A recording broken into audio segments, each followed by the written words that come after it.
नारायण नारायण नारायण। अशुभानि निराचष्टे तनोति शुभसन्ततिं स्मृतिमात्रेण यत्पुंसां ब्रह्मतन् परमं विदुः। अतिकल्याणरूपत्वात् नित्यं कल्याणसंश्रयात् स्मर्तॄणां वरदत्वाच्च ब्रह्मतन् परमं विदुः। श्रीराम जय जय राम श्रीराम। श्रीराम जय जय राम श्रीराम। धर्म की जय हो अधर्म का प्राणियों में विश्व का। गोहत्या गौ माता की।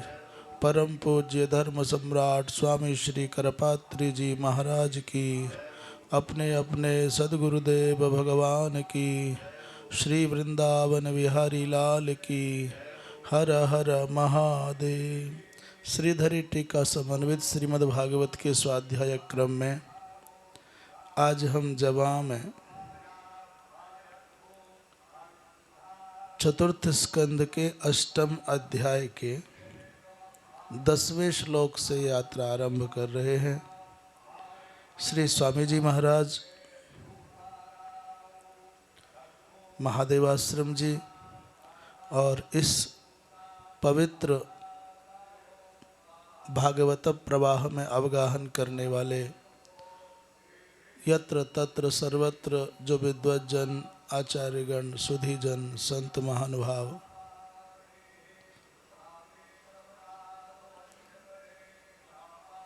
प्रत्यक्ष परोक्षतया तत्काल अथवा यथा समय जब भी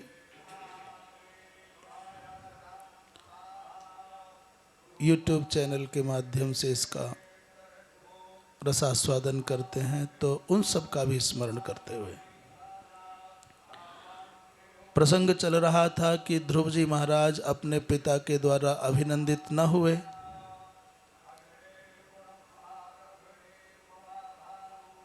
और केवल अभिनंदित नहीं हुए ये तो कोई बात नहीं है, उसके साथ ही विमाता सौतेली माता सुरुचि के द्वारा उनके चित्त में एक ऐसी वितृष्णा, एक ऐसी उत्कट अभिलाषा को उत्पन्न कर दिया गया जो प्रतिकूल भाव की प्रेरणा ही कही जाती है।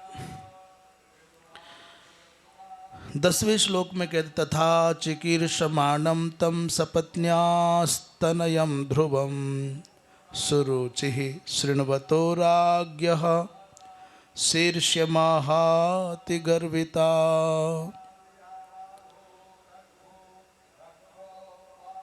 तम सपत्न्यास्तनयं ध्रुवं, सपत्न्यास्तनयं माने सौतेले सौत के पुत्र ध्रुव, और वो करना क्या चाहता था? पिता की गोद में बैठना चाहता था। तथा चिकीर्षमाणम माने वैसा करने की इच्छा वाले। कैसा? जैसे उत्तम बैठा है तो हम भी पिता की गोद में बैठ जाएं।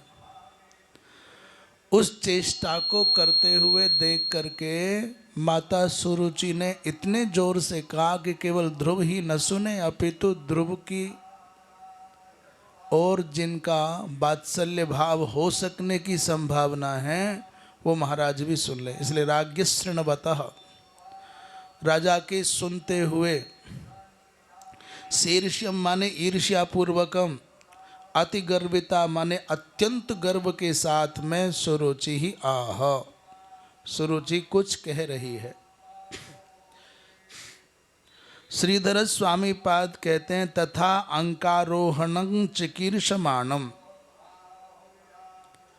ये जो ध्रुव है अपने पिता की गोद में बैठना चाहता है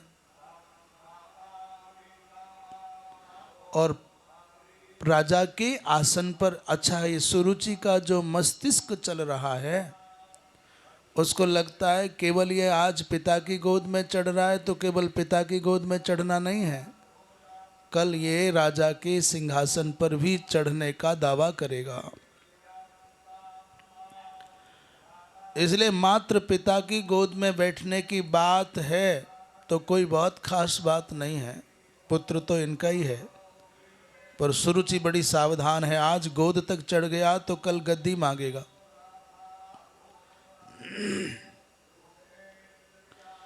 इसे वंशीधर जी महाराज शीर्ष्यम माने ईर्ष्या सहितम, अंतःकरण में ईर्ष्या का भाव है। ध्रुव ज्येष्ठ है, गुण गरिष्ठ है, वयसा ज्येष्ठ वयसा वरिष्ठ गुणेभ्योपि वरिष्ठ, तो गुणों से अवस्था से सबसे श्रेष्ठ होने के कारण कहीं इसका हिम्मत न बढ़ जाए, आगे गद्दी न मांगने लग जाए गोद छोड़ करके, इसलिए वहीं के वहीं रोका। 11वें श्लोक में क्या कह रहे हैं? न वत्स नृपतेर्धिष्ण्यं भवानारोढुमर्हति, न गृहीतो मया यत्वं कुक्षाबपि नृपात्मजः। सुरभि मैया क्या कह रही है?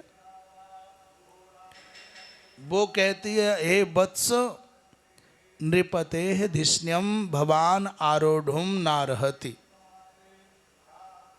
वत्स कहते हैं बालक को। अरे लाला, अरे बालक, नृपते धिष्ण्यम माने राज सिंहासन पर। हम जो कह रहे थे कि उसको पिता की गोद में बैठने देने की समस्या नहीं है, समस्या यह है कि आज गोद मांगता है, कल गद्दी मांगेगा। इसलिए ये नहीं कहा कि तुम पिता की गोद में बैठने के अधिकारी नहीं हो। ईर्ष्या पूर्वक सुरुचि ने कहा, रे तुम राजा की गोद में, राजा के सिंहासन पर, गोद नहीं का, राजा के धिष्ण्यम माने सिंहासन पर आप बैठने के अधिकारी नहीं हो, चढ़ने के अधिकारी नहीं हो। हाँ मैं मानती हूँ तुम राजपुत्र हो, नृपात्मज हो, राजपुत्रोपि यत्तम मया कुक्षा न गृहीता, क्योंकि तुम मेरी कोख से नहीं जन्मे हो, मेरे पुत्र नहीं हो, इसलिए राज्य सिंहासन को प्राप्त करने के तुम अधिकारी नहीं हो। ऐसा सुरुचि ने बड़े कड़े शब्दों में कहा। 11वें श्लोक में श्रीधर स्वामी पाद कहते हैं, गर्भोक्तिम एव आह। 3 श्लोकों के द्वारा सुरुचि की गर्भोक्ति की ही चर्चा है।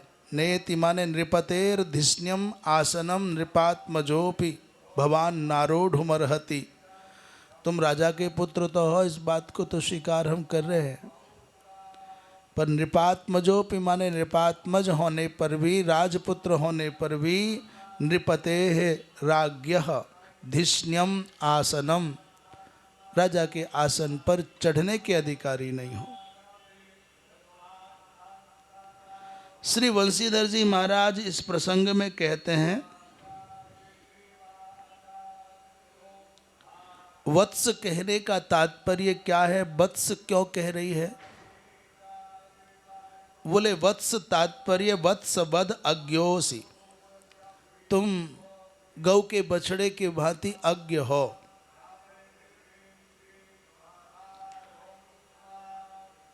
वत्स शब्द वैसे अनेक अर्थों का द्योतक है। जब कहा जाता है वत्स, तो किस किस अर्थ में वत्स कहा जा सकता है? कहते हैं पुत्रे, अपने पुत्र को वत्स कहा जा सकता है। वत्स आया ही, वत्स याही, जो अति प्रिय है उसको भी वत्स कहा जा सकता है। वो भाई का पुत्र हो, मित्र का पुत्र हो, कोई मित्र हो, अति प्रिय को भी वत्स कहा जा सकता है। और धेनु पुत्रे माने गौ के बछड़े को भी वत्सड़ा, वत्स कहा जाता है। आद्य वर्ष माने, आद्य वर्ष का भी नाम वत्स है। उरासी माने हृदय के वक्ष को भी वत्स कहा जा सकता है। और चंद्रवंशीय राज्य भेदे, चंद्रवंशीय राजभेद को भी वत्स कहा जाता है और एक देश विशेष भी वत्स नाम से जाना जाता है। इतने इतने अर्थों में एक वत्स शब्द प्रयुक्त होता है। तो यहाँ सुरुचि कह रही है, इसलिए वत्स कहने का तात्पर्य अज्ञानी, ऐसा।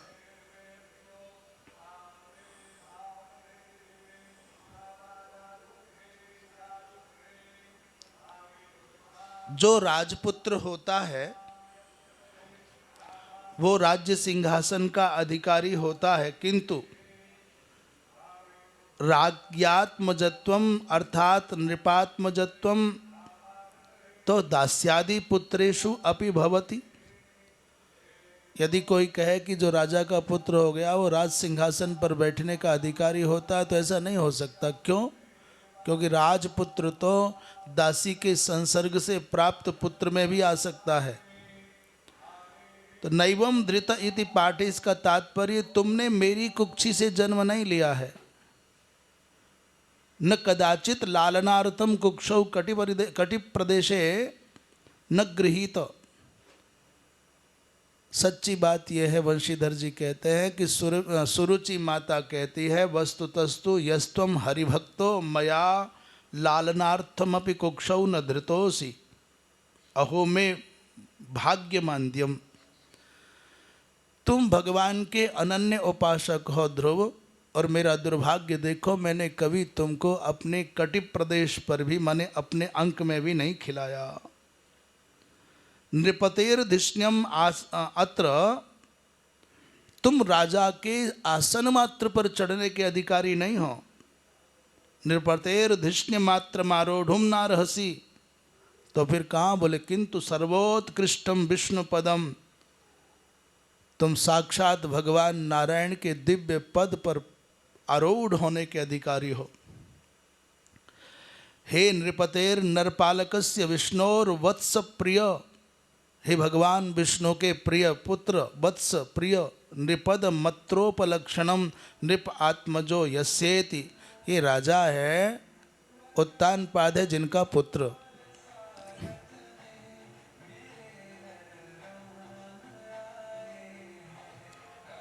इसलिए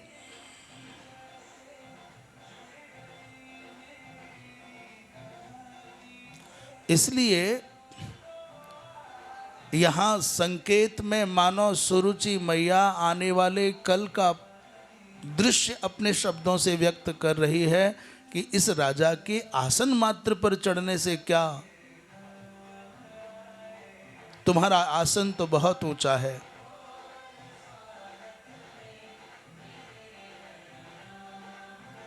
अगले श्लोक में क्या कह रही है? बालोऽसि बतनात्मानम् अन्य स्त्री गर्भसंभृतं नूनं वेद भवान यस्य दुर्लभेर्थे मनोरथः। इस 12वें श्लोक में कह रही है बालः असि, अरे तुम लाला ना समझ हो अभी। नूनम बत निश्चय, इसी से अन्य स्त्री गर्भ संभृतम, दूसरी स्त्री के गर्भ से तुम उत्पन्न होना समझ नहीं रहे हो। यस्य भवान दुर्लभेर्थे मनोरथ, जिससे कि तुम दुर्लभ विषय को पाना चाहते हो। बालक हो ना, और ये महत्व नहीं जानते कि मेरे गर्भ से आने का फल क्या है और मुझसे भिन्न स्त्री के गर्भ से जन्म लेने का फल क्या है। अन्य स्त्री माने मुझसे भिन्न स्त्री के गर्भ से आए हो ना, इसलिए वो बात तुम्हारी समझ में नहीं आ रही है। इसलिए अत्यंत दुर्लभ राजपद पाने की तुम्हारे मन में अभिलाषा हो गई है। इस 12वें श्लोक में श्रीधर स्वामी पाद ने कोई टीका नहीं किया है, पर हाँ वंशीधर जी कुछ कह रहे हैं। दुर्लभ क्या है? बोले दुर्लभे राज्यासनारोहण रूपे। देखो एक बात है, जो सांसारिक वासना से भरा हुआ व्यक्ति होता है उसकी दृष्टि में भौतिक पदार्थों की उपलब्धि बहुत बड़ी उपलब्धि होती है। बड़े उच्च भवन में पहुंच जाना, बड़ा उच्च पद प्राप्त हो जाना, बड़ा थोड़ा संसार में कोई नाम हो जाना, बस इन्हीं बातों को कोई सोने का छत, सोने की छड़ी हो गई, चांदी की छड़ी हो गई, ये आसन ऊंचा हो गया, इसी को बहुत बड़ी उपलब्धि मानते हैं। और समाज का, संसार का स्वभाव भी वैसा ही है, वो भी यही समझता है कि नहीं भाई कोई तो बात है, इतने चमकते हुए वस्त्र हैं, इतना चमकता हुआ 10-20 लोग घेरे हुए चल रहे हैं, तो कोई तो खास बात होगी, वो सामान्य थोड़ी है। अरे भाई हमारे साथ तो 2 आदमी चलने को तैयार नहीं है। तो ये सामान्य व्यक्ति ऐसा अर्थ लगाता है, और साधारण समाज की इसी मानसिकता का लाभ कोई षड्यंत्रकारी मस्तिष्क के लोग ले लेते हैं। अति सामान्य व्यक्ति इन बातों को बहुत महत्व देता है, भौतिक पदार्थों की उपलब्धि को बहुत कुछ मानता है। इसी दृष्टि से सुरुचि ने कहा कि तुम अन्य स्त्री के गर्भ से उत्पन्न हुए हो, इसलिए राजा का आसन तुम्हारे लिए अप्राप्य है, सुदुर्लभ है, इसे पाने की चाह तुम्हारे मन में, ये मूर्खता है, अविवेक है। ऐसा ध्रुव जी महाराज को माता सुरुचि तर्जित कर रही है, और अंत में एक सूत्र भी दे रही है, एक संभावना भी दिखा रही है, एक आशा का संचार भी कर रही है। इसलिए हम कहते हैं ध्रुव जी महाराज का जो चरित्र है वो सारी दुनिया से ठुकराए हुए प्राणियों के, हताश प्राणियों के चित्त में एक आशा का संचार करने का एक अपूर्व सूत्र है। जो अविवेकी हैं, अधीर हैं, वो इन प्रतिकूलताओं के प्रहारों से टूट करके बिखर जाते हैं, और जिनमें थोड़ा भी तत्व है, सत्व है, विवेक है, वो जिद ठान लेते हैं चाणक्य की भांति, प्रतिकूलताएं चाहे जितनी भी घनी हों, पर नंद वंश को मिटाना है तो मिटाना है। ऐसा मगध वंश को मिटाना है, मगध राज के इस कुशासन को उखाड़ना है, तो सेना नहीं है, कोई शक्ति नहीं है, पर सत्य संकल्प है। एक साधारण ब्राह्मण अपने विवेक के बल पर, संकल्प के बल पर, अपनी जिद के बल पर चोटी खोल देता है, और पूरी धरित्री पर संभावनाएं खोजने निकल पड़ता है। और उन परिस्थितियों में जब उस समय पृथ्वी का सबसे शक्तिशाली राजवंश उनके विरुद्ध हो, तो कौन खड़ा होगा ऐसे के साथ? तो मानो ये बीज बोया गया चित्त में। क्या कह रही है भगवान के इस पवित्र भक्त के चित्त में क्या बीज बो रही है सुरुचि? बोले तपसाराध्य पुरुषम तस्यैवानुग्रहेण मे गर्भे त्वं साधयात्मानं यदि इच्छसि नृपासनम। वो माता सुरुचि ऐसा कहती है कि यत नृपासनम इच्छसि, यदि तुम राज्यासन चाहते हो, राज्य गद्दी चाहते हो, तो तपसा पुरुषम आराध्य, अपनी तपस्या के द्वारा परम पुरुष की आराधना करो। और आराधना करके जब भगवान आए वरदान देने, कहें वरम ब्रूहि, पहले तो तपस्या करना बहुत कठिन, और तपस्या कर ली तो भगवान को मनाना बहुत कठिन, और भगवान मान गए तो वर देने के लिए आ जा में बहुत कठिन। और वो वर देने के लिए सामने खड़े हो जाए और कहें कि वरम ब्रूहि, वर मांगो, तो तुम ये मांगना क्या? तुम मांगना ये कि हे प्रभु, यदि आप मुझ पर प्रसन्न हो तो माता सुरुचि के गर्भ से मैं पुत्र बन करके आऊं। क्या समझता है मेरे गर्भ से जन्म लेना इतना आसान है क्या? और जब तक मेरे गर्भ से जन्म न लेगा तब तक इस धरती पर राज्य सिंहासन का अधिकारी नहीं बनेगा। तो तस्य एव अनुग्रहेण, उस परमात्मा के अनुग्रह से ही त्वम गर्भे आत्मानं साधय, मेरे गर्भ में अपने आप को जन्म लेने के लिए वो सौभाग्य पाओ, ऐसा अभागिन कह रही है। गर्भ में सुरुचि ने विकट बात कही, इस जन्म में तुमको राज्यासन नहीं मिल सकता, अतः मरकर मेरे गर्भ में जन्म लो। एक तो ये बात आई। दूसरी, भगवान भी तुम्हें इस जन्म में सिंहासन नहीं दे सकते, वे भी कृपा करें तो तुम्हें मेरे पेट से जन्म देकर ही सिंहासन दे सकेंगे। यही गर्व है। और इसी अहंकार का दुष्परिणाम हुआ कि समय से पहले सुरुचि को भी मरना पड़ा और सुरुचि के पुत्र को भी मरना पड़ा। छोटे से बालक एक भगवान के भक्त के सामने कह रही है कि तू या गद्दी को अधिकारी है सके तो तू नहीं है सके। कितने भी जा अपने घोड़ा खोल ले, कितनी भी ताकत लगा ले, या जन्म में तो बेटा तोय भगवान भी या गद्दी पर ना बैठा सके। छाती ठोक ठोक के कह रही है, जब तक मरेगो नहीं और मर के तपस्या करके मेरे कोखते जन्म लेके नहीं आएगो तब तक राज्य गद्दी पर नहीं बैठो। जा जा, भगवान में भी ताकत नहीं, ऐसा कर ले। ये अभिमान हरिभक्त के सम्मुख जब सुरुचि ने दिखाया तो उसी का परिणाम है कि असमय में पुत्र मरा, उत्तम मरा और स्वयं भी मर गई।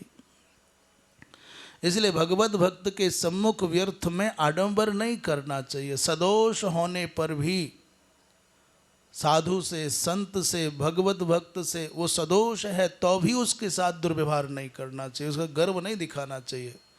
क्योंकि भगवान का सबसे पहला भोजन ही है किसी व्यक्ति का अहंकार, वो तेरा अहंकार ही खाना है।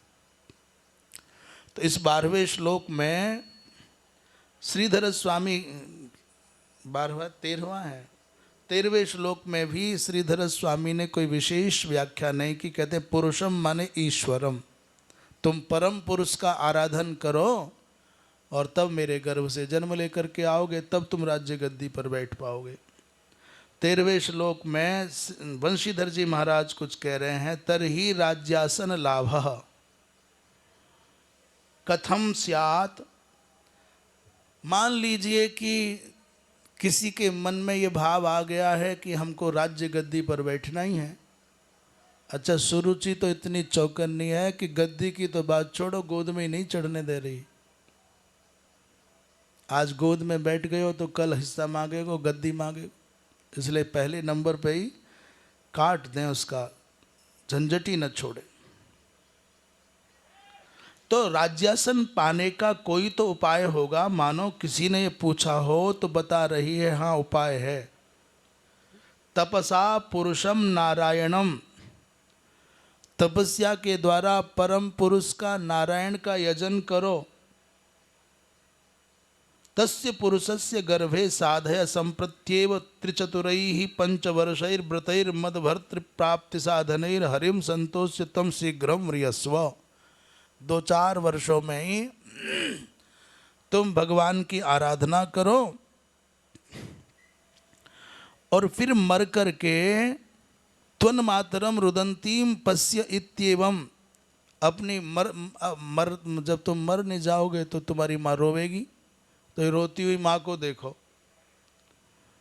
और पश्चात तव च मम च सुखम भवतु, तो इससे क्या होगा? बोले मेरा भी सुख होगा, सौत मेरी रोवेगी और तेरा भी सुख हो जाएगा। माने ध्रुव का क्या सुख होगा? तो मर करके मेरी कोख से जन्म लेकर के आना। पुरुषम आराध्य माने एवं, जब तुम मर करके मेरी कोख से जन्म लेकर के आओगे तो फिर तुमको इस राजा की गद्दी पर बैठने का अधिकार प्राप्त हो जाएगा। भक्तम मन्येयम नृप सन्निधाने न तो भक्तेयम इति भावः। माने एक भाव ये है कि मानो किसी भी प्रकार से संसार की ओर यदि इस भक्त प्रवर बालक का चित्त हो, किसी भी प्रकार से इसके मन में भौतिक संसाधनों का आकर्षण हो, तो उससे पहले भगवान के भजन में लग जाए तो संसार का कोई भी आकर्षण अपने आप चित्त से हट ही जाएगा। इसलिए प्रतिकूल वृत्ति से मानो ये सुरुचि ध्रुव जी महाराज को तैयार कर रही है। 14वें श्लोक में मैत्रेय जी महाराज कहते हैं, मैत्रेय उवाच मातुस्सपत्न्याः सदुरुक्ति विद्धः श्वसनं रुषादंड हतो यथा हित्वा मिशन्तं पितरं सन्नवाचं जगाम मातु प्ररुदन सकाशम। मैत्रेय जी महाराज कहते हैं, हे विदुर जी, सपत्न्याः मातुः दुरुक्ति विद्धः, सपत्नियाँ अपनी सौतेली माता माने सुरुचि के दुर्वचनों से विद्ध होकर के उसकी दुरुक्तियां माने इतने कठिन शब्द हैं। उसने कहा जा जा भगवान का भजन कर और मर करके फिर मेरी कोख से जन्म ले। तो ये बड़े कठिन कठिन शब्द थे। तू इस सिंहासन पर बैठने का अधिकारी नहीं है। तो दुरुक्तियों से दुर्वचनों से बालक विद्ध हो गया। और कैसे विद्ध हुआ? माने राजपुत्र है 5 वर्ष का ध्रुव, परंतु बड़ा तेजस्वी है। साधारण बालक होता तो रोता, गिड़गिड़ाता, वापस चिपकने की कोशिश करता, परंतु इतना स्वाभिमानी है कि जैसे सर्प के ऊपर डंडा लग जाए तो छोटा सा सर्प का बच्चा भी फुफकार मारता है, भले ही मर जाए। सर्प के ऊपर कोई प्रहार करे तो भले ही उसे तुम मार डालो, पर जब तक जिंदा रहेगा तब तक अपने फण को फैला करके फुफकार मारने की चेष्टा करेगा। तो जैसे दंड से घायल, दंड हतः दंड से घायल होने पर सर्प लंबी लंबी सांस लेता है, फुफकार मारता है, वैसे ही ध्रुव जी महाराज विमाता सुरुचि माता के अपशब्दों से, दुरुक्तियों से घायल जैसे हुए और लंबे लंबे सांस लेने लगे। सीना उनका छोटे ही हैं तो अभी सीना उनका ऊपर ऊपर उफन उफन करके आने लगा। रुषा श्वसन क्रोध के मारे लंबी सांस छोड़ रहे हैं और सन्नवाचम स्तब्ध हो गए, मौन हो गए। मिशंतम पितरम हित्वा, और उन्होंने पहले एक बार सुरुचि माता की ओर देखा, दूसरी बार पिताजी की ओर देखा। महाराज सिंहासन पर बैठे थे। अच्छा वहीं देख लो, बात बन जाए तो। एक बार तो देखा कि शायद माँ के हृदय में ये माई है, करुणा आ जाए, ये कहीं परिहास तो नहीं कर रही, मजाक तो नहीं कर रही। पर जब देखा नहीं नहीं, इसकी आंखों में कोई वात्सल्य नहीं है, कोई प्रेम नहीं है, ये तो सचमुच मेरा अपमान कर रही है, तो सोचा कि पिताजी को तो बुरा लग रहा होगा, इनके सामने ऐसे ऐसे अपशब्द बोल रही है तो पिताजी कुछ बोलें। पर पिताजी मौन, बेचारे डरे हुए, कातर। मिशंतम माने देखते हुए, पितरम हित्वा, पिताजी मौन इस अपमान को, इस अन्याय को देख रहे थे। तो समझ गए नहीं, अब न्याय इस पिता से नहीं मिलेगा।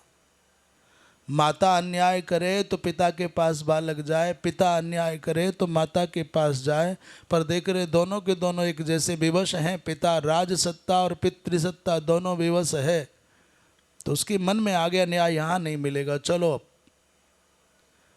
या तो मेरी माँ न्याय करेगी या फिर जगत पिता परमात्मा न्याय करेगा। ऐसा मन में सोच करके पितरम हित्वा, पिताजी को छोड़ दिया और सब प्ररोदन अब रोते हुए मातुस्सकासम जगाम, अपनी मैया सुनीति की शरण में पहुंच गए हैं। श्रीधर स्वामी 14वें श्लोक में कहते हैं मिशंतम माने पश्यंतम।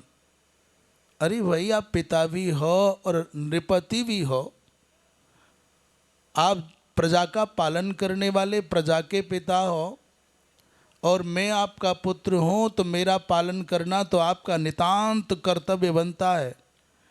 पर पिता होकर के और राजा होकर के आप मुझे न्याय नहीं दे पा रहे, इसलिए देखते हुए सन्न वाचम माने कुंठित वाचम। पिता की अवस्था कैसी हो गई? बोले कुंठित वाच हो गई। ऐसे पितरम सन्नवाचम माने मौन बैठे हुए, विवश लाचार हुए, एक शब्द नहीं बोल पा रहे, ऐसे पिता को देख करके ध्रुव जी महाराज ने वो स्थान छोड़ दिया और मैया के पास सुनीति के पास में पहुंच गए।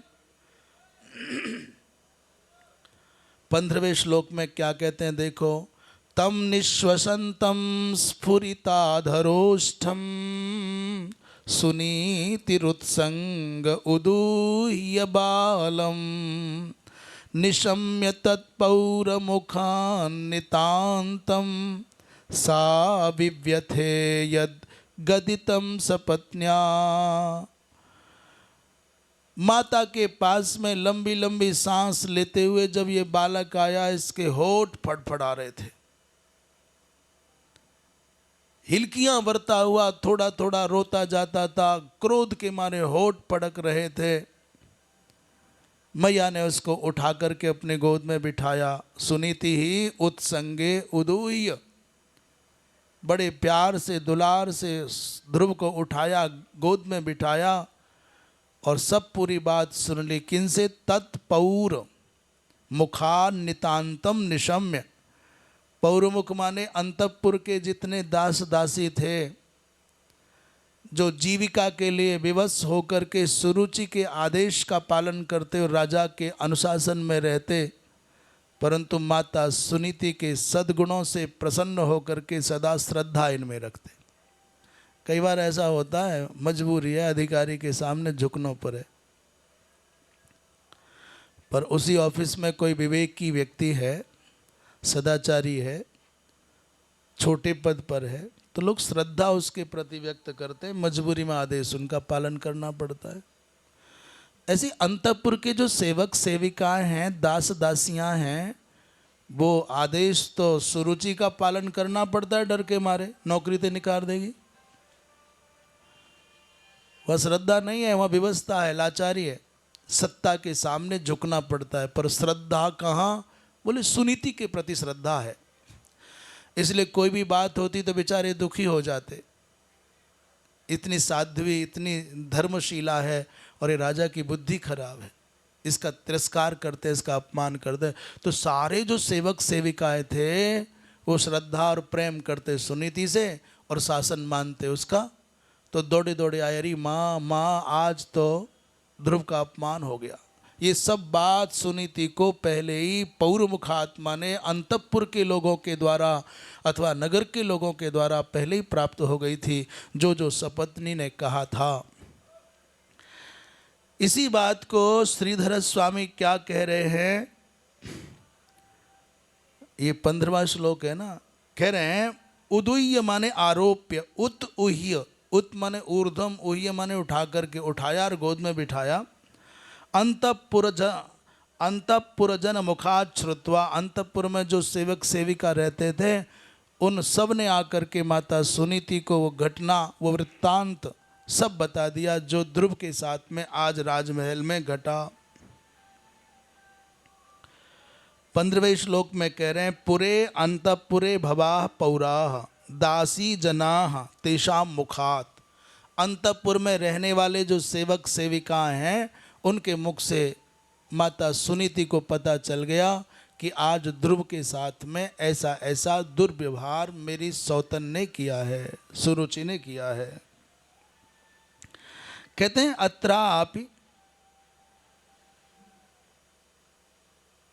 सपत्न्युदितम, माने सपत्नी ने जो कहा है, नितांतम अतिशयेन सा सुनीति ही, नितांतम अतिशयेन सा, जिसके जीवन में अतिशयन नैतिकता है, जिसके जीवन में नीति है, उसी का नाम सुनीति है। बेचारी दुखी हो गई अपने पुत्र के प्रति किए गए दुर्व्यवहार को सुन करके। और साधारण कोई स्त्री होती तो अपने पुत्र से कहती कि जो होएगा बाद में देखेंगे, पहले चल खोपड़ा फोड़ के आवेंगे। उठा के पत्थर तेने सुरुचि की खोपड़ी पे क्यों नहीं मारो। या ऐसे राजा को पिता नहीं मानना चाहिए जो अन्याय करता हो, अत्याचार करता हो। कोई साधारण स्त्री होती तो प्रायः ऐसा ही कहती, परंतु सुनीति माता तो सचमुच सुनीति है। नितांतम अतिशयेन व्यथितम, नितांत अतिशयेन व्यथित हो गई, वो सुनीति व्यथित हुई। परंतु धार्मिक व्यक्ति की पहचान क्या है? हमारी समझ से धर्म किसके जीवन में है ये जानना है, तो किसी प्रतिकूल घटना को सुनने के सद्य अनंतर उसी क्षण उनकी मनोवृत्ति क्या बनती है, चित्तवृत्ति क्या बनती है और उनकी चेष्टाएं कैसी दिखाई देती हैं, पता चल जाएगा धार्मिक है कि नहीं है। धार्मिकता के निमित्त चंदन, माला, जटा, वेश ये अपनी जगह हैं, इनका अपना महत्व है, अपनी महिमा है। पर धार्मिकता का दर्शन किसी बाह्य चिन्ह से कम और उसकी अंतरंग वृत्ति से अधिक प्रतीत होगा। तो साहब बाह्य चिन्ह को आप मान नहीं रहे और अंतरंग वृत्ति का हमको ज्ञान नहीं, तो कैसे पता चले धार्मिक है कि नहीं? बोले पेशेंस। धर्म के 10 लक्षणों में सबसे पहला जो लक्षण है, पहचान है, चिन्ह है, वो है पेशेंस। धृति, क्षमा, दमोस्तेयम। खूब माला जपते हैं आप, खूब मंदिर भी जाते हैं, खूब आप क्या रुद्री का पाठ करते हैं या दुर्गा का पाठ करते हैं या स्तोत्र पाठ करते हैं या जो भी हनुमान चालीसा, मानस, भागवत जो भी करते हैं, पर प्रतिकूलता आने पर आप अधीर हो जाते हैं, तो फिर इसका मतलब हुआ आप में धैर्य नहीं है। धैर्य नहीं है माने आप में धर्म का प्रवेश नहीं हुआ। इसलिए धर्म का पहला लक्षण है धृति माने धैर्य। धैर्य माने अंग्रेजी में कहते हैं पेशेंस। और आप ऑफिस में देखो, परिवार में देखो, बाजार में देखो, व्यवहार में देखो, जिस व्यक्ति में धैर्य नहीं होता वो खिलौना बन जाता है, हंसी का पात्र बन जाता है, और सीधे बोलते हैं लूज टेम्पर है, अरे उसको कंट्रोल नहीं होता है। मैं समझता हूँ धर्म का तात्पर्य संयम, धर्म का तात्पर्य बैरियर, धर्म का तात्पर्य कंट्रोल, धर्म का तात्पर्य है आत्मनियंत्रण। जिसके ऊपर अपना स्वयं का नियंत्रण नहीं है वो धार्मिक नहीं हो सकता। बोले धैर्य, थोड़ा सा फिसल गए, थोड़ा सा बह गए, धैर्य नहीं रख पाए, तो दूसरा धर्म का सोपान है क्षमा कर दो, किसी ने गलती की है। अधीर क्यों हुए? पेशेंस क्यों खोया? किसी ने कुछ गलत किया था तब ना। तो किसी के द्वारा किए गए गलत कार्य को पहले तो सहन कर लो, और सहन नहीं कर पाते, कुछ कह का दिया है तो क्षमा कर दो, भाई जाने दो, कोई बात नहीं, हो गया, छोड़ो। ये है धर्म की पहचान। और आज के मनुष्य में धार्मिकता के नाम पर बहुत कुछ दिखाई देता है। धर्मावरण बहुत है, धर्मावास बहुत है, परंतु नहीं है तो क्या? बोले नहीं है तो क्या नहीं है? क्षमा करने का भाव नहीं है। बोले मर जाऊं पर क्षमा नहीं करूं, तो न तो सहन शक्ति रह गई मनुष्य में। हम धार्मिक जगत की बात कर रहे हैं, सामान्य जीवन जीने वाले की बात नहीं कर रहे। और यदि ऐसा कुछ हो भी जाए तो क्षमा नहीं कर पा रहे। क्षमा करने के बाद तीसरा धर्म का क्षमा क्या? फॉरगिवनेस है। फॉरगिव माने क्षमा करने की वृत्ति नहीं रही तो कैसे धार्मिक है? करे यहां से बहक जाओ तो सुनो ना। तीसरा है दम। दम माने मन पर कंट्रोल करने की वृत्ति, मन को रोके रखने का भाव। धृति, क्षमा, दमः। और फिर अस्ते माने चोरी न करना। शौच माने मन और तन दोनों ओर से पवित्र रहने की वृत्ति का अभ्यास करना। इंद्रिय निग्रह माने अपनी इंद्रियों को अपने कंट्रोल में करना, सवर्गंस को। धृति, क्षमा, दमोस्तेयम, शौचम, इंद्रिय निग्रह। धीर माने बुद्धि ऐसी नहीं हो कि जब चाहे तब कैंची की तरह काटने में ही लगी रहे। बुद्धि शास्त्र के नियमों के अनुशासन में चिंतन करने वाली हो, मनमानी चिंतन करने वाली ना हो। विद्या भी ऐसी हो जो लोक कल्याणकारिणी विद्या हो, अर्थकरी विद्या, अनर्थकरी विद्या ना हो। जैसे अर्थ सधे प्रयोजन की सिद्धि हो, विद्या सत्य हो जीवन में, और अंतिम में का अक्रोध। हम इन 10 की जो श्रृंखला है उसको जान करके बोलना चाहते थे। धर्म का आरंभ होता है किससे? धैर्य से, और पूर्णता कब आती है? अक्रोध पर। आपके जीवन में क्रोध करने के सैकड़ों कारण होने पर भी आपको क्रोध नहीं आ रहा है तो समझ लो आप धार्मिक हैं। कि साहब हम तो बुझी हुई आग के जैसे है जाएं, राख ही है जाएं, कछु करें नहीं, मर जाएं। मरने के बाद क्रोध नहीं किया तो कौन सा तीर मार लिया तो सारी धरती मिट्टी है। सब सामर्थ्य है आप में दंड देने की, फिर भी क्षमा कर दिया, ये धार्मिकता है। क्रोध करने के 100 कारण चारों हो रहे हैं, आग बबूला हुए, हाथ पैर पटक रहे हैं, सब एक घर आ रहे हैं, ये सब कुछ करने के कारण हैं, तो भी आप क्रोध नहीं होने दे रहे हैं, इतना नियंत्रण है आपका अपने ऊपर, तो आप धार्मिक हैं। माता सुनीति का जो व्यक्तित्व है, यहां देखें, पुत्र आ गया, उसको अंक में बिठा लिया। 15वें श्लोक पर टीका हो गई ना? हाँ, 16वें श्लोक में 15वें की टीका हो गई, हाँ हो गई, 16वां चलेगा, श्लोक हो गया। अच्छा, सोत्सृज्य धैर्यं बिललापशोक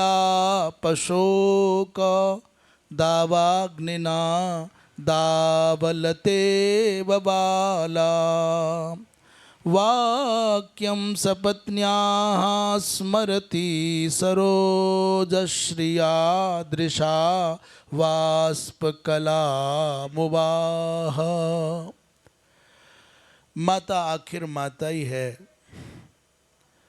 विभिन्न प्रकार की प्रतिकूलताओं को बेचारी चुपचाप सह लेती थी, इस आशा में कि मेरा पुत्र सद्गुणी है, सुलक्षण है।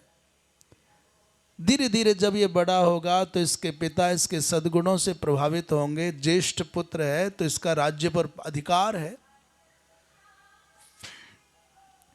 पर आज जब वो सपना भी टूट गया, वो आशा भी नष्ट हो गई, तो धैर्यम उत्सृज्य, आज सुनीति अपने पुत्र को गोद में बिठाए अकेले में है।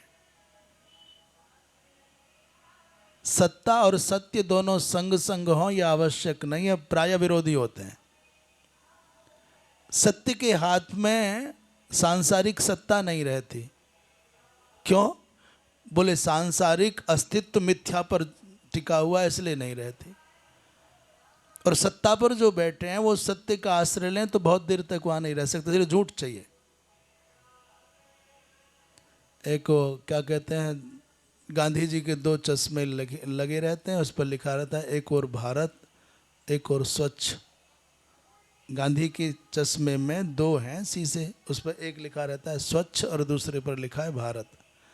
तो एक व्यंग्यकार ने कहा, कवि ने, जो हास्य व्यंग वाले होते हैं, कि बड़ा अच्छा लगता है दोनों को संग संग पढ़ो तो, स्वच्छ भारत। पर गांधी जी को एक चश्मे से एक ही हिस्सा दिखाई देता है, तो जब वो स्वच्छ वाला देखते हैं तो भारत नहीं दिखाई देता, और भारत दिखाई देता है तो स्वच्छ नहीं दिखाई देता है। जहाँ स्वच्छ है वहाँ भारत नहीं है, जहाँ भारत है वहाँ स्वच्छ नहीं है। तो मैं हंस के समझ रहा हूँ, सत्ता और सत्य दोनों अलग हैं, विलग हैं। और जो सत्ता पर बैठे हैं उनसे तुम आशा करो कि सत्यवादी हरिश्चंद्र रह जाएं या युधिष्ठिर रह जाएं, ये तो कैसे होगा? आज की लोकतांत्रिक व्यवस्था में जैसा चल रहा है। इसलिए माता सुनीति के पास में प्रायः बहुत अधिक लोगों का जमावड़ा नहीं होता। बेचारे छोटे लोग आते, चुपचाप रोज आते, मैया के आंसू पहुंच जाते। जो सत्ता का सुख लेना चाहते वो उसी के गीत गाते सुरुचि। पर आज माता सुनीति धैर्यम उत्सृज्य, धैर्य का परित्याग करके सा बाला, आज वो स्त्री वो बच्ची के जैसी, रानी होने पर भी बाला कहा जा रहा है, माने एकाकिनी है, अनाथ के जैसी है, असहाय के जैसी है। और ये मानो कि विशुद्ध भगवदाश्रित है, या ये मानो कि बाल माने ध्रुव, और तत्संसर्ग से बड़ी होने पर भी उस मैया में बालत्व आ गया। वो रो रहा था, ये भी रोने लग गई। सा बाला शोक दावाग्निना लता इव, जैसे दावाग्नि जंगल में आग लग जाए तो कोमल कोमल लताएं जल जाती हैं, ऐसे शोक की अग्नि में आज मानो लता की भांति सुनीति के सपने जल गए। झुलस गई और बिललाप माने रोने लग गई। पर उसके रोने में भी सपत्न्याः वाक्यम स्मरति, सौत की बातें स्मरण कर रही है। सरोजश्रिया दिशा, परंतु कमल के समान सुंदर नेत्रों में बाष्प कलाम व आंसू भरे हुए हैं। मैया सुनीति की दृष्टि बड़ी पावन है, आंखों में आंसू है, वाणी गदगद है। आज धैर्य का बांध टूट गया है, रोते हुए पुत्र को अपनी गोद में बिठाए, इसलिए स्वयं भी रो रही है। मन में सोचती है सुरुचि ने क्या कहा है, जो कहा वो सही है कि गलत है। श्रीधर स्वामी कह रहे हैं शोक एव दावाग्नि, इसलिए मनुष्य को शोक नहीं करना चाहिए, क्योंकि जब मनुष्य शोक करता है तो वो शोक अग्नि बन जाता है और बिना धुआं की अग्नि की भांति वो केवल जलाता है। शोक एव दावाग्नि, शोकाग्नि में वो जल रही है।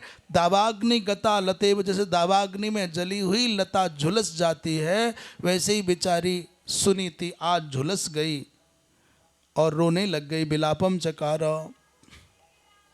शोक और भय दो हैं, शोक और भय दो शब्द हैं। इन दोनों शब्दों का संबंध एक का भूतकाल से और एक का भविष्य से है। शोक माने क्या है? जो घटना घट गई उसके लिए जो दुस्ताप हो रहा है उसका नाम है शोक। कुछ टूट गया, कुछ छूट गया, कुछ बिक गया, कोई मर गया, कोई छोड़ गया, अपमान हो गया, जो हो गया उसके लिए आता है शोक। जैसे मान लो मेरा भाई है, मेरा पुत्र है, मेरा पति है, मेरी पत्नी है, मेरा पिता है, या मेरे बहुत काम का है कोई ऐसा व्यक्ति जिसके बिना मेरा जीवन चलना कठिन हो जाएगा, वो मर गया। तब जो से किसी व्यक्ति के मरने पर किसी को कोई शोक वोक नहीं होता। पिताजी मर गए कि मैया मर गई कि भैया मर गए कि बहू मर गई कि वो मर गए, उससे प्राप्त होने वाली जो अनुकूलता है उसमें बाधा पहुंच रही है। अब वो सुख कैसे मिलेगा? खिलौने के टूटने का कोई गम किसी को कभी होता नहीं, क्योंकि एक खिलौना टूट जाता है, व्यक्ति दूसरा खिलौना ले आता है। तो ये बात अटपटी कड़वी पर है सच। इस संसार में किसी के मरने पर कोई नहीं रोता, उससे प्राप्त होने वाली सुविधाओं में बाधा आती है तो रोता है। और जिसके मरने पर जितना खेल बिगड़ता है उतना अधिक रोता है। यदि केवल किसी के मरने पर ही रोना आवे, कि मर गए तो रो लो, पड़ोसी के यहाँ मरने वाले को तो उतना रोता कभी नहीं आता। किसी का जवान बेटा मरे तो कहाँ रोना आता है? सेना में भर्ती जो सैनिक है वो भी तो किसी के पिता, किसी के पुत्र, किसी के भाई, किसी के बंधु हैं, वो मरते हैं तो कहाँ रोना आता है? रोना आता है ममता के मरने पर। मेरा मरा तो रोवेगा। और मेरे मरने पर भी मेरे पिताजी मरे हैं 6 महीना से वेंटिलेटर पे, बहुत पैसा लग रहा हो, भगवान ने ठीक करो, समय तो उठा लिया। किसी किसी के मरने पर सुकून भी आता है, शांति मिली, चलो नहीं तो हम ही मर जाते, पूरा घर बिकवा के मरते का। तुम जो सोच रहे हो अपने मन में कि मुझको बहुत मानते हैं, बहुत चाहते हैं, इससे बड़ा भ्रम, इससे बड़ा झूठ, इससे बड़ा खुली आंखों का देखा सपना धरती पर कोई नहीं हो सकता। जो मानते हैं ना मुझे बहुत माने, बड़ी श्रद्धा करें साहब, मर जाओगे मिठाई खा के चले जाएंगे। तुमसे जो प्राप्त होने वाली सुविधाएं हैं वो किसी और से प्राप्त होने लग जाए चलो जहन्नुम में, ठीक है, क्या करना है।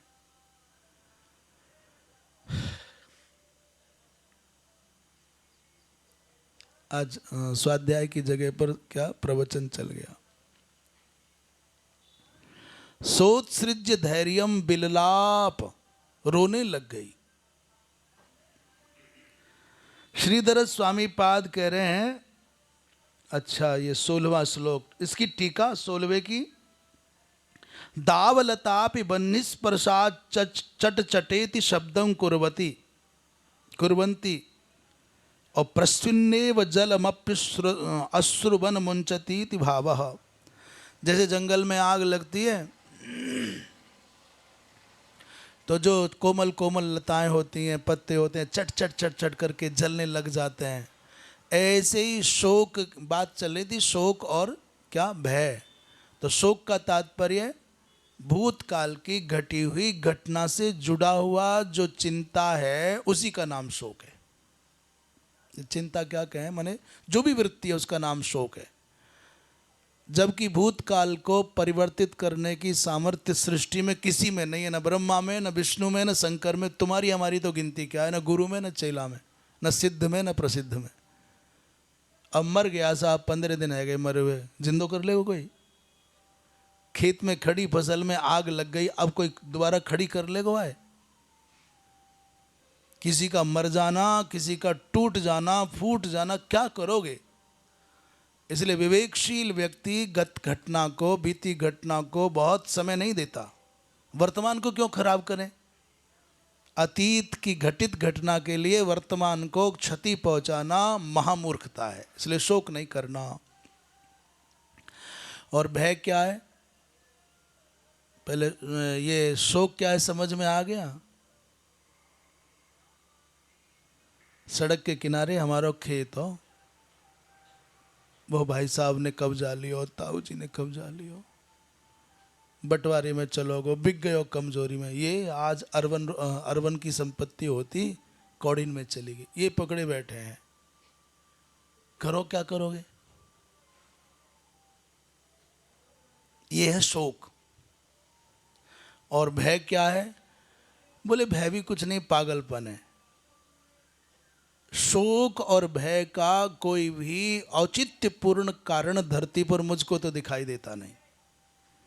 जैसे शोक मूर्खता है, शोक करना मूर्खता है, अविवेक है, नासमझी है, वैसे ही भय में जीना भी नासमझी है, मूर्खता है, अविवेक है। भय क्या है? अभी घटना घटी नहीं है, घटने की संभावना। जैसे क्या भय है?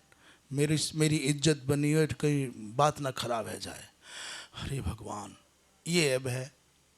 जो कुछ तुम्हारे पास में है, जो कुछ माने जो कुछ भी तुम मानते हो कि मेरा है, मेरा नेम, मेरा फेम, मेरा घर, मेरा कमरा, मेरी इज्जत, मेरी बात, मेरी मूछ, मेरी पगड़ी, मेरे फलाना, मेरी चप्पल, जिसे डरना है ना, वो तो मंदिर में खड़ा भगवान के सामने इस बात से भी भयाक्रांत है, मेरी सैंडल कोई ना उठा ले जाए। भय अभी घटी नहीं, घटना घटने की संभावना से परेशान जो वृत्ति है उसका नाम है भय। हम मर ना जाएं, एक्सीडेंट ना हो जाए, कहीं वो छोड़ के ना चलो जाए, बीच रास्ते में ड्राइवर से हमारे कछु नहीं कहे, गाड़ी में कहीं यहीं छोड़ दिया नहीं तो क्या करेंगे हम? ये भय। और ताल ठोक करके छाती पर मजबूती के भावला कहते कि जो होनो है जाए, हमें डरनो ना है। जो कुछ भी तुम्हारे पास है उसको खोने को तैयार हो तो तुम ही जीने का ढंग जानते हो। और खो देने का डर तुमको सता रहा है तो तुम्हें जीना आता ही नहीं, मर रहे हो हर पल। चलोगो का है गो, अकेलो छोरा हो, रूठ के चलोगो, मर तो न जाए, डूब तो न जाए, जहर तो न खा ले, खा लियो का कर लोगे? जो होनो है कल हो तो हो, आज है जाए, आज हो तो हो, अभी हो जाए। मेरी बलाते पहली बार है क्या है? आप यदि निर्भय होकर के जीना चाहते हो तो सूत्र मेरे पास है उपाय मेरे पास है। क्या? अभी बरसात है जाए, सब में कीचड़ है, पानी पानी है जाए, यज्ञ बंद, आसमान टूट गो, पहली बार यज्ञ बंद हुआ है साहब, 50 डिग्री सेल्सियस है तो यहीं बरस रहो आग, कहीं और नहीं बरस रही। संप्राप्त परिस्थितियों में उचिततम जो हो सकता है उसके लिए एक्टिव हो जाए आपका मानस चिंतन, तो आप विवेकी, आप धार्मिक हैं। और आगत घटनाओं की संभावना से बेचैन हैं और गई हुई घटनाओं के लिए आप रो रहे हैं, आप अविवेकी हैं। यह है तात्पर्य कहने का। तो जो व्यक्ति आज में जीता है, माने वर्तमान में जीता है, वही धार्मिक है। जो बीते हुए कल में जीता है, आने वाले कल में जीता है, वो अकल से नहीं जीता, वो अविवेकी है। जो बीत गया कल, जो आने वाला कल है, जिसका जो हाथ से फिसल गया वो लौटेगा नहीं, जो अभी आया नहीं, उसमें क्यों अपने आप को खपावें? ये है। तो क्या कह रही है मैया? धैर्यम उत्सृज्य, कहते हैं दावलता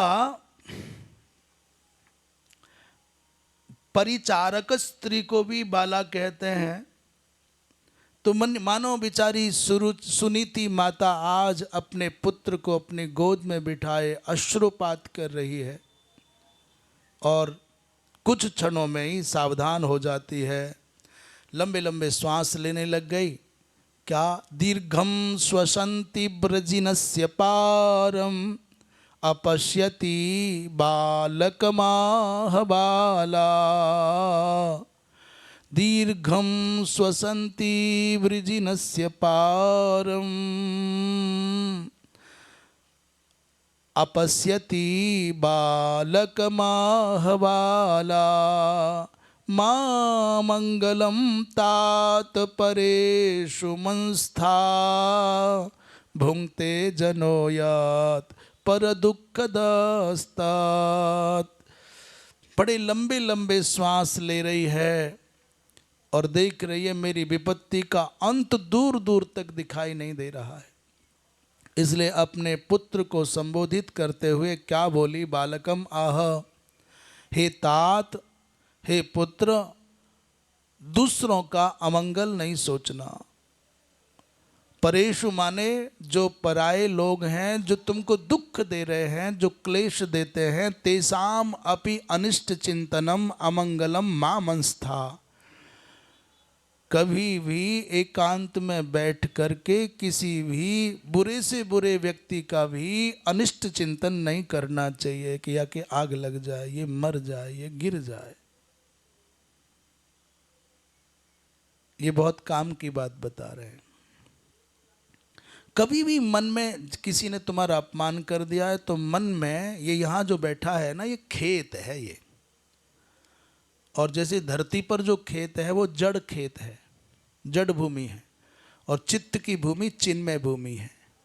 यहाँ तुमने किसी का अनिष्ट चिंतन किया तो वो फसल तुम्हारी तैयार हो रही है, उसकी तैयार नहीं हो रही। भगवान कहते हैं बो क्या बो रहे हो? तो तुमने किसी के लिए बुरा बोया तो तुम्हारे लिए बुराई की फसल पहले आई। तुमने ये सोचा कि उसका अनिष्ट हो जाए तो भगवान कहते हैं उसका बाद में होगा कि नहीं होगा, पहले तू ले। ये धरती गोल है, इस मामले में समझना चाहिए। आपने जो भी कुछ आज शब्द किसी और के लिए कहे हैं वो सब लौट लौट करके ब्याज के सहित आपके सामने आने के लिए तैयार है और आएंगे। आज आप किसी का अपमान कर रहे हैं, औचित्यपूर्ण या अनौचित्यपूर्ण, अकारणीय से कारण, तो माने आपने धरती की कोख में कहीं बीज बो दिया, कोई तुम्हारा अपमान करने वाला पैदा हो गया। और जैसे बीज बोया तो फसल आने में समय लगता है, तुम्हारे सामने आने में थोड़ा टाइम लगता है। इसलिए चाहते हो कि तुम्हारा अपमान हो, अपयश हो, तो दूसरों का खूब अपमान और अपयश करो। और तुम चाहते हो कि मेरा अपमान और मेरा अपयश न हो, तो फिर जीवन में कभी किसी का अपमान और अपयश मत करो।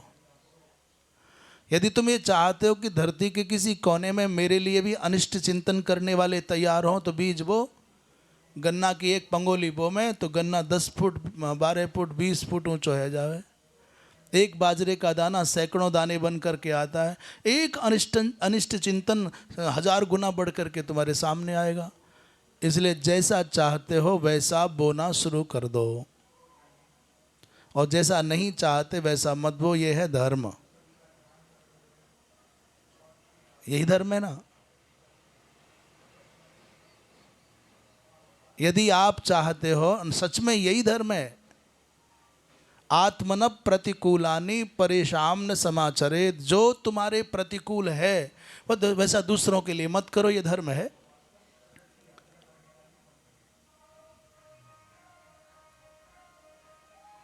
केवल इतना ही है। श्रूयताम धर्म सर्वस्वम श्रुत्वा चैवावधार्यताम। धर्म का सर्वस्व सुनो और सुन करके धारण करो। क्या? आत्मन प्रतिकूलानि। जो तुम्हारे लिए अच्छा नहीं लगता वैसा वैसा किसी के साथ मत करो। ये है धर्म का सार। तो मां कहती है बेटा दूसरों के प्रति दुर्भाव नहीं लाना, अनिष्ट चिंतन नहीं करना। क्यों? बेटा यत पर दुखदः, जो दूसरों को दुख देता है, तत् जनः भुंक्ते, उसे वह जन स्वयं भोगता है। जो दूसरों के प्रति दुर्भाव रखता है, वो दुर्भाव का फल उसको भोगना पड़ता है। जो दूसरों का अनिष्ट चिंतन करता है, उसको अनिष्ट चिंतन का सामना स्वयं करना पड़ता है। इसलिए दूसरों के बारे में बुरा मत सोचो, बुरा मत बोलो, बुरा मत करो। ये है धर्म का मर्म। 17वें श्लोक में, जी प्रभु जी, 17वें श्लोक में श्रीधर स्वामी पाद करें, वृजिनस्य दुखस्य पारम, दुख का पार नहीं देख रही है, इसलिए अपने पुत्र से कहती है अमंगलम माने अपराधम परेषु मां मंस्थाः, दूसरों के प्रति अपराध भाव मत लाओ, दूसरों के प्रति अनिष्ट बोध मत लाओ। यद्यतः परेभ्यो दुखम ददाति, जो व्यक्ति दूसरों को दुख देता है, दूसरों को दुख देना तो बाद की बात है, दूसरों को दुख देना चाहता है, दूसरों को दुख हो ऐसा सोचता है, दूसरों को दुख हो जाए ऐसा बोलता है, वो उस दुख का फल अपने आप भोगता है। गांव में कभी कभी लड़ाई आ जाए तो माता कहती हम आत्मन ते साफ दे रहे हैं, तेरो नाश है जाए। कभी कौआ के कोसने से भैंस मरी क्या? जो अपने पुण्य के बल से बढ़ रहा है बढ़ता ही जाता है, और तुम भले ही कितने ही साफ देते रहो और तुम वहीं की वहीं पड़े हो। बहुत अधिक अपशब्दों का प्रयोग करने वाला प्रायः समाज में प्रतिष्ठा नहीं पाता। वो पूर्व जन्म के पुण्य के बल पर ऊंचाई पर खड़ा है तो बात एक अलग है। यह स स्वदत्तमेव तद दुखम भुंक्ते, अपने द्वारा बोए गए कर्म के बीज, विचार के बीजों की फसल खुद को ही मिलती है। बेटा दूसरों का मंगल मत सोचो, अपनी अभ्युन्नति के मार्ग प्रशस्त करो। ये है माँ। इसने ध्रुव के चित्त में ऐसा सलभ भक्षित सस्यवत पूर्वकृत कर्मणो अपरिहार्यत्वम पश्यन्ति आह। अभी आपने बहुत अच्छी खेती करी और अचानक टिड्डी दल आ गया, खेत में कीड़ा लग गया, कर लो, क्या करोगे? तुम्हारा कोई अपराध नहीं, अपराध है, पर पूर्व जन्म के किए गए किसी कर्म का वो परिणाम है। अभी देखो ना कितना खेतों में गेहूं काला हो गया, सड़ गया, ओले पड़ गए, बरसात हो, क्या कर ले कोई आदमी? इसलिए माँ कहती है कि प्रियत्वम द्योतयंती, अपने अपने भाव व्यक्त कर रही है। बेटा अनिष्ट चिंतन मत करना। आगे कहती है 18वें श्लोक में, सत्यम सुरुच्याभिहितं भवान में यद्दुर्भगाया उदरे गृहीतः, स्तन्येन वृद्धश्च विलज्जते याम भार्येति बावो ढुमिडस्पतिर्माम। सुरुचि ने जो कहा है बेटा वो ठीक ही तो कहा है। यद अभिहितं तत् सत्यम एव, यद में दुर्भगाया, तुम मुझ दुर्भगा अभागिनी के कोख से जन्मे हो, और मैं मेरे स्तन्य माने दूध को पी करके बड़े हो। दुर्भगा कैसे माँ तू? बोले एक पति की दो पत्नियां हो तो जिसको वो चाहे वही सुभगा, वही सभगा है। क्या है? सौभगा है, सौभाग्यवती है, सधवा है, और जिसको नहीं चाहे वही दुर्भगा है।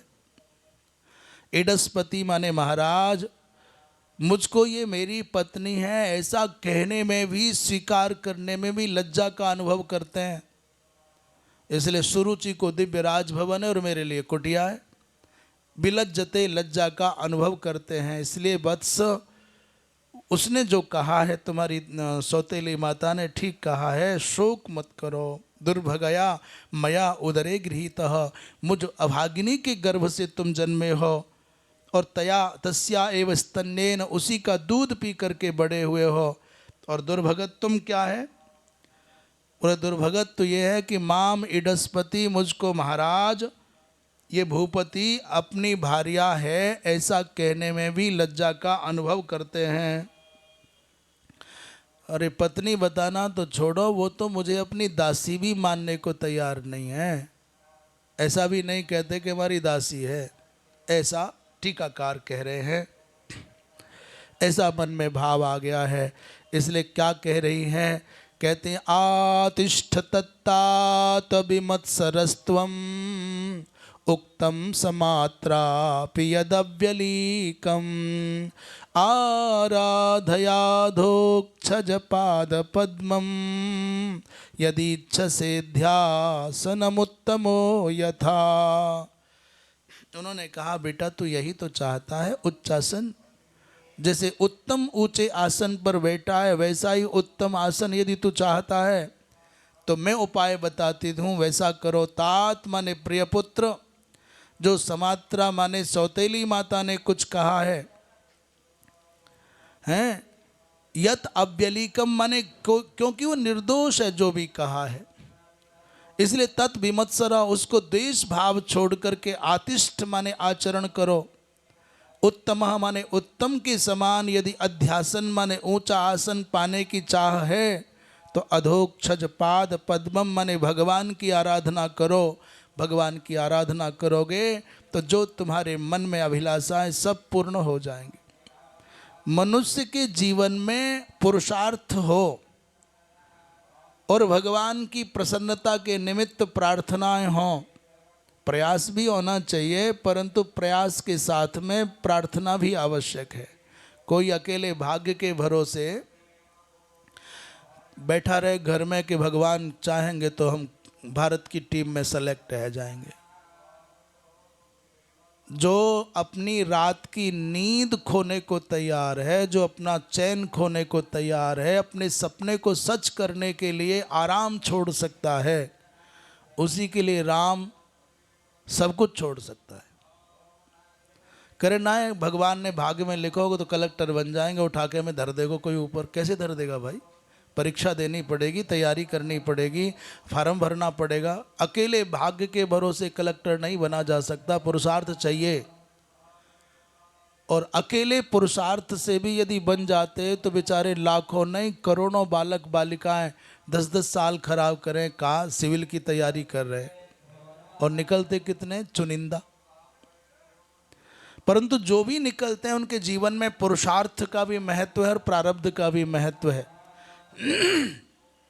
प्रार्थना क्या करेगी साहब? प्रारब्ध पूर्व जन्म का फल है और पुरुषार्थ वर्तमान का परिश्रम है। प्रार्थना क्या करेगी? प्रार्थना संतुलन बनाती है। प्रार्थना असफलताओं में टूटने से तुमको रोकती है, बैलेंस बनाती है प्रार्थना, धैर्य देती है प्रार्थना। सब कुछ जो अच्छा या बुरा घटता है उसमें संतुलित रहने की सामर्थ्य देती है प्रार्थना। तुम जीत गए, सफल हो गए तो अहंकारी नहीं होगे। प्रार्थना तुमसे कहेगी बोल तेरे माता पिता की कृपा है, बोल तेरे प्रभु की कृपा है, तो तुम कहोगे भगवान की कृपा, गुरु जी की कृपा, माता पिता की कृपा। प्रार्थना ये करेगी। और फेल हो गए, असफल हो गए तो प्रार्थना कहे घबरा मत, दोबारा मेहनत कर, उठ के खड़ा हो। सैकड़ों लोग गिरे हैं, उठ के खड़ा हो। तो असफलताओं के समय में जब कोई तुम्हारे आंसू पहुंचने वाला नहीं होगा तो प्रार्थना तुमको संबल देगी, सहारा देगी, उठ करके खड़े होने की ताकत देगी। और सफलता में तुम गर्वीले ना हो जाओ, उसमें संतुलन बनाएगी। तो इसलिए भगवान की आराधना करो, ऐसा मैया ने कहा। ये 19वें श्लोक में क्या कह रहे हैं श्रीधर स्वामी? कहते हैं प्रिया भार्यात्वेन मात्रा समा मातु सपत्नी। पति की, पिताजी की भार्या है, इसलिए मात्रा के समान मातु सपत्नी को सौतेली माता कहते हैं, सपत्नी कहते हैं। माता के समान है पिताजी की पत्नी होने से, इसलिए सपत्नी कहते हैं। तथापि यदुक्तम तपसाराध्य पुरुषम, ऐसा जो तुम्हारी सौतेली माता ने कहा है कि परम पुरुष का यजन करो तो तत् आतिष्ठ माने तत्कुरु। यदि अध्यासन तुम चाहते हो, ऐसा माता सुनीति अपने पुत्र को भगवत आराधना के लिए प्रेरित कर रही है। शेष चर्चा कल होगी। नारायण नारायण नारायण।